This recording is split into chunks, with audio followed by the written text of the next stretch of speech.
All right. So the developmental disability program has a few locations on Navajo, and one of those locations is here in Chinle, and another one is in we used to have one in Winter Rock, but that was closed, and that was located to Gallup, New Mexico. So there's actually a location in Gallup, and then we have a location in Tuba. Those are the locations that are on Navajo.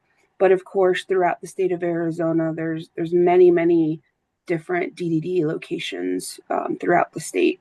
So the neighboring ones, like on border towns, there's one in Winslow, there's one in Flagstaff, there's one in Page. So those are the state buildings that house um, support coordination and DDD units. For our program specifically on Navajo, we employ 7 staff. The majority of those are case management specialists. We have a case assistant, and then, of course, a program manager. Um, again, we fluctuate in numbers just depending on our case assignment and how many cases are assigned to us from the state of Arizona. We've fluctuated up to about 250 at one point, um, all the way down to about 120. Right now, we sit about 159. So, and those are cases all across the Navajo Nation. So we serve all the way out in Red Mesa. We have cases all the way to Bird Springs. We have cases in Tuba City, Kayenta, all over. We go all over.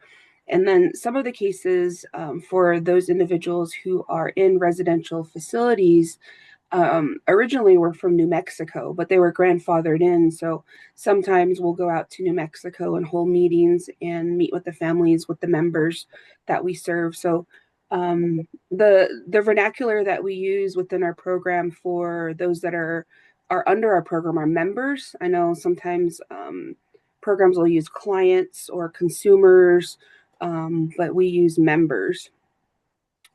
So the program originally entered into what we call an intergovernmental agreement with the state of Arizona Department of Economic Security Division of Developmental Disability in 1996. That brought developmental disability services to Arizona for the very first time, or to the Navajo Nation for the very first time. Um, and through that agreement, we're able to case manage individuals who are eligible through DDD services and that are eligible through long-term care. So there's a dual eligibility for the members that we serve on Navajo. However, controversially, there is another unit on Navajo that's a state unit, and that state unit serves individuals who are DDD eligible or who may or may not be eligible for long-term care. So we have kind of a mix of different types of eligibility, and I have a slide that covers some of the eligibility in Arizona. So we work very closely with the state side of the DDD program. We follow all of their policies, we follow all of their procedures. We essentially mirror what the state unit does within our Navajo Nation unit. But the only thing that's a little bit different is that we're contracted and we're employed by Navajo Nation. So as far as policies, procedures, as far as the way that we do business, the way that we handle our cases, there's no difference between a state unit and a Navajo Nation unit. So they're both exactly the same. So with with the DDD program, we they serve the entire state. So this is the state side of the DDD. They serve the entire state of Arizona. They go into all of the federally recognized tribes. They're in every single tribal nation in Arizona. The total DDD membership that's under the qualifier of American Indian is over to 2,500. So we have a small piece of that. Those that are under just the Navajo portion of it, we have over 600 members across the entire state of Arizona that identify as Navajo.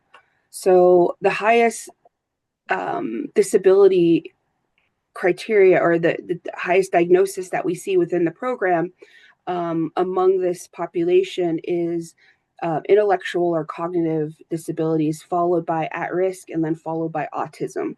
So the highest qualifying diagnosis that we see across tribal nations is intellectual and cognitive disabilities.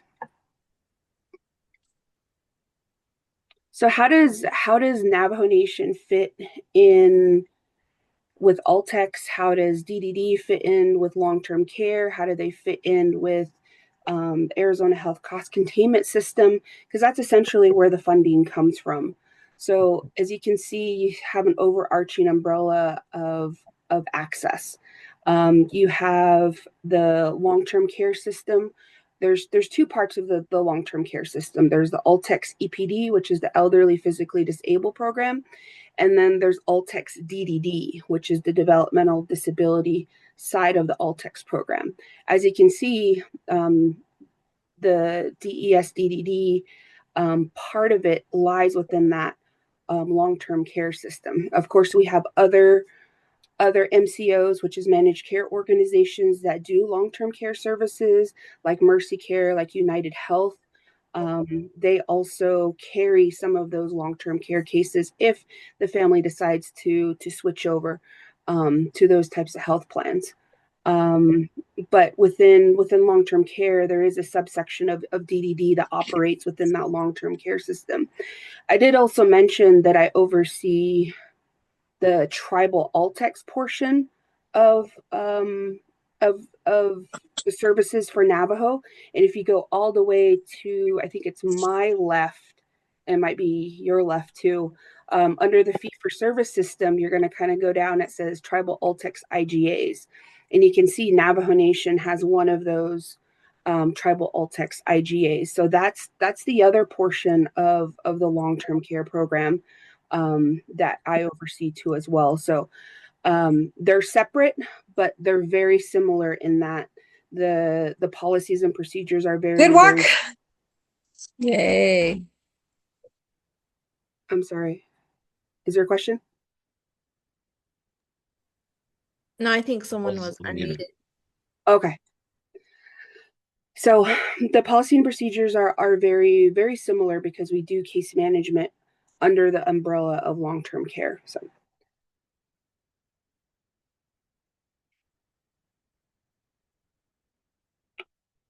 eligibility. This is can get kind of convoluted sometimes because there's different types of eligibility within DDD, and we have the at risk, which is typically 0 to 3, sometimes 3 to 6, depending on the eligibility and what the child is presenting with. So when we talk about at risk, we generally mean that the child hasn't met certain milestones, maybe walking, talking, eating, sitting up, following directions or recognizing their name. They're potentially at risk for some sort of delay. So that particular section we call it early intervention, and it's in our world it's AZIP, so Arizona Early Intervention Program, typically takes on those children that might have some delays. So on Navajo right now, Growing in Beauty has the contract to execute the early intervention portion of the services on Navajo. However, DDD does have a role in that, not necessarily my unit, but there's another unit, an AZIP unit, that kind of collaboratively works with Growing in Beauty, and then also brings in the services like speech, physical therapy, occupational therapy. So we try to put all of the interventions and the and the services in place to help this child possibly work out of the at-risk category, or at least try to give them the services that they need to kind of improve on those delays that they might have. So where my program comes in is 6 and older. So we don't serve anyone who's under the age of 6. However, we do serve those that are over the age of 6 all the way to end of life. So for this particular program, for the DDD adult program, um, the the individual has to be an Arizona resident. They have to be diagnosed with an eligible developmental disability that has to be documented in some sort of medical record prior to the age of 18. And there also has to be significant delays in that person's day-to-day functioning. So where a lot of individuals get hung up in eligibility with DDD is the documentation part. So, whether that be medical records, whether that be psychometric testing, they went to the doctor, they got evaluations. So there's a lot of things that go into determining the eligibility. So the types of diagnoses that our program works with are these five, and these five only. And I understand that there's a lot of different types of disabilities, a lot of different types of um, there's like blindness, there's maybe speech delays. There's a lot of other types of disabilities, but our program only works with these five. So cerebral palsy, epilepsy, autism, cognitive and intellectual disability, and Down syndrome. And Down syndrome was actually added newly in 2024 by the state legislator. So as you can imagine, the caseloads have gone up since 2024 because we added a new diagnosis to the DDD eligibility. So that is something that we're looking at too as well. The other special, unique part of the autism spectrum disorder and the cognitive intellectual disability um, diagnoses are with the cognitive intellectual disability diagnoses is that it has to be supported by some sort of intelligence testing, some sort of IQ testing, because that individual has to present at 70 and below in order to qualify under this diagnosis. As we know, on Navajo, um, not a lot of our Navajo citizens go out and get their child tested or are willing to get their child tested to meet this particular eligibility criteria. But this is a requirement for the eligibility, and sometimes I know a lot of our parents, they get really frustrated with our system because there's a lot of documentation that goes into presenting for eligibility. The other part of that is the autism spectrum disorder. That diagnosis can only be done by a person that specializes in um, autism disorder. So in the state of Arizona, last time I remember, there's only 16 developmental pediatricians or 16 physicians throughout the whole state of Arizona that are qualified to diagnose autism spectrum disorder, and that DDD accepts.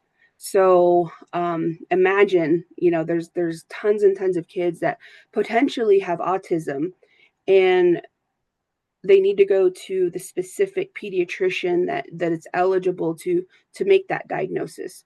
Um, I know there's been a couple parents that have brought their PCPs diagnosis, and they have to go to these specialists in order to get these diagnoses.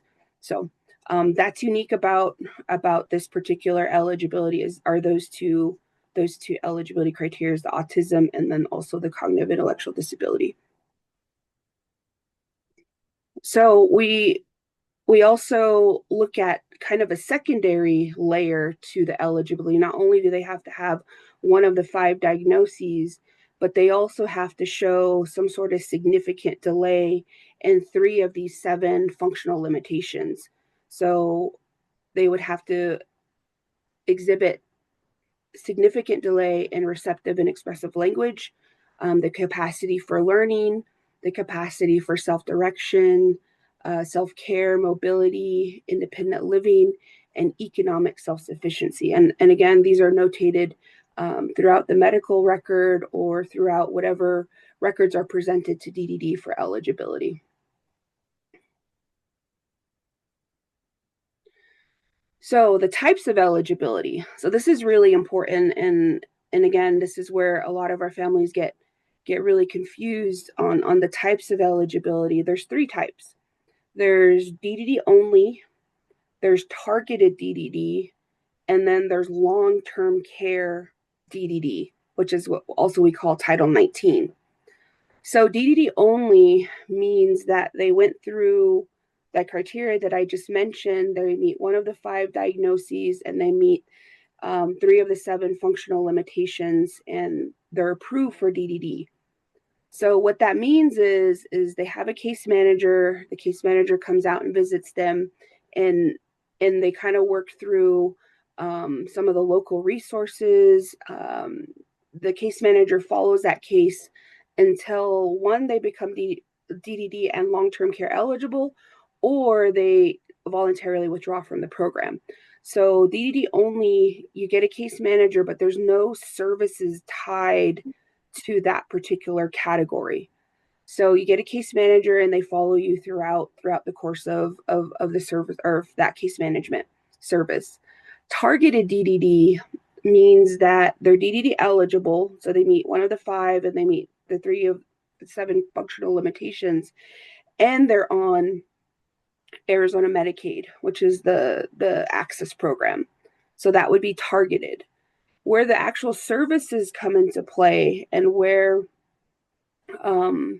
like in-home services, like you get a provider in the home to help eating, dressing, bathing, grooming, all of that stuff. An in-home provider is when the member is DDD eligible and the member is long-term care eligible. And those are 2 separate types of eligibility.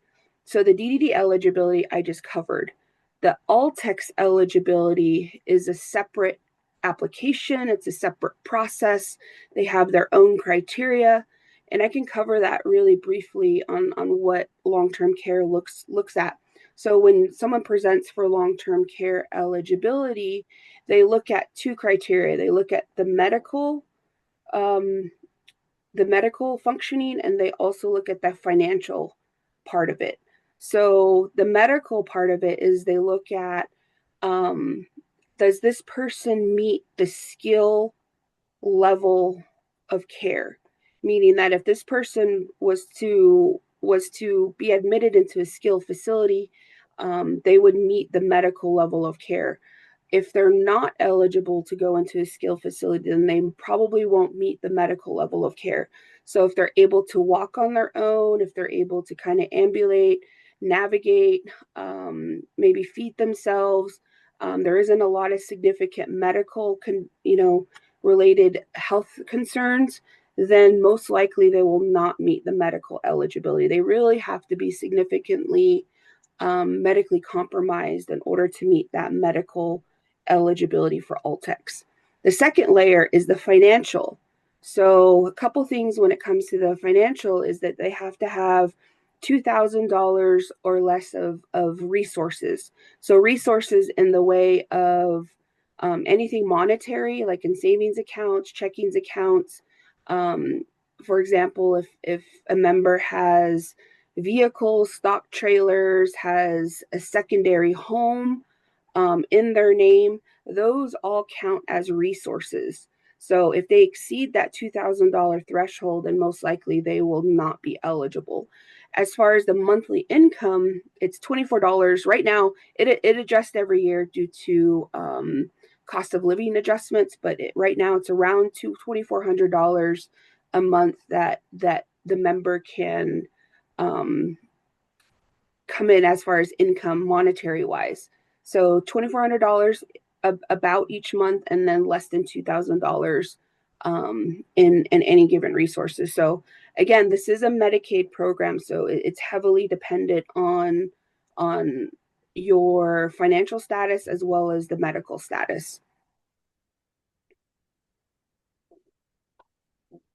So when somebody is DDD eligible and they have long-term care eligibility, this is when the services come into play. So I did mention briefly earlier that there's in-home services such as respite, attendant care, rehabilitation. There's been some circumstances where maybe the family or the grandma and the grandpa are no longer able to physically take care of the member, and they elect to put them into like a residential facility or skill or a nursing type facility or developmental home that's afforded to them too as well. And other housing opportunities, there's also day programs, employment services, behavioral health services coordination, transportation, um, also home modifications, therapies, and medallion. Medallion is a really unique program where a lot of our members don't have the ability to say, like, this is my phone number, this is my address, this is my responsible person. So it's a little tag that they can put on their shoe, and it's a phone number that any first responder or whoever locates this member, out in the community, maybe they're not with their guardian or their responsible person, that they can call that number, and then immediately the person that answers the line will contact the person that's responsible. So there's information that's tied into that tag that's put on their shoe. It's a really cool program that we offer too as well. And again, these services are not all inclusive. This isn't the whole list of services that we provide, but this is the majority of it. So as far as eligibility goes, the majority of our applications are done online, or you can call the customer service number and somebody will come on the line and begin the application process with you. Here on Navajo, we don't do eligibility.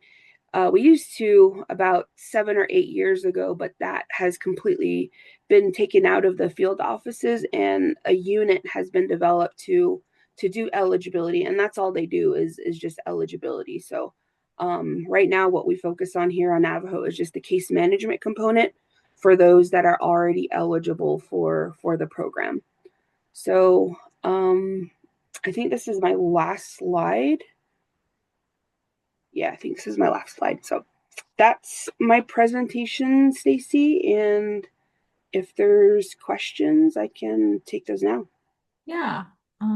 Couple minutes, maybe 2 minutes or 3 minutes for questions, and we're going to break.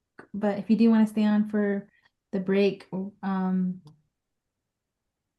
we can, yeah, answer any questions that anybody have. I think they need to use the chat function. But I think it was a great presentation. I learned a lot about all the eligibility criteria that is needed, and helpful documentation that is needed also to need the services that are needed for our community members. Thank you, Frida. We can all give you a round of applause too as well. I have a question. And thank you, Frieda. That was really insightful. Um, do you know how many of those pediatricians that can diagnose autism work on Navajo? 0. None of them. Okay. Because I've 0. heard of at least two, but yeah. Okay. And I think we have Sharon commented, great presentation. Can you send info on the medallion program? And then Emily said, very helpful information. Thank you for sharing.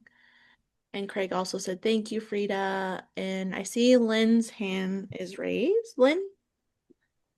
Yeah, Frida, thank you so much for that presentation. I'm gonna kind of piggyback off of what Amber Rose had asked regarding the 16 providers. I was curious, like, where in Arizona are they located?